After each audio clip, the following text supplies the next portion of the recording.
लाडक्या बहिणींनो, लाडक्या ताईंनो, सरकारी योजना या चॅनलवर तुमचं सर्वांचं स्वागत आहे आणि सर्वांना नमस्कार. तर लाडक्या बहिणींनो, 18वा हप्ता म्हणजे डिसेंबर महिन्याचा हप्ता वितरण आजपासून म्हणजे 13 तारखेपासून सकाळी 11 वाजेपासून सुरुवात झालेली आहे आणि त्या गोष्टीचा आपल्याकडं प्रूफसुद्धा आहे. लाईव्ह दाखवणार आहे, कुठे स्किप करू नका, व्हिडिओ एंडपर्यंत बघा. तर लाडक्या बहिणींनो, खूप आनंदाची बातमी आहे मोठी आणि तुमची संक्रांत नक्कीच गोड होणार आहे. तर लाडक्या बहिणींनो, आजपासून वितरण सुरू झालेलं आहे. आता ज्या ज्या महिलांना 17वा हप्ता नव्हता मिळाला त्या महिलांनी काळजी करू नका. तुम्हाला 17वा प्लस 18वा ह्या दोन्ही हप्ते एकत्र म्हणजे 3,000 तुमच्या खात्यामध्ये जमा होणार आहे.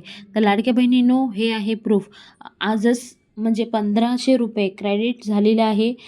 13 तारीख आहे आणि 11:09 हे पैसे जमा झालेले आहे. तर हे जे वितरण आहे हे 2-3 दिवस वितरण चालूच राहणार आहे. काळजी करू नका, हळूहळू सर्व महिलांच्या खात्यामध्ये पैसे येतील. जे जे महिला पात्र आहे, ज्या ज्या महिलांनी KYC केलेली आहे तशा महिलांना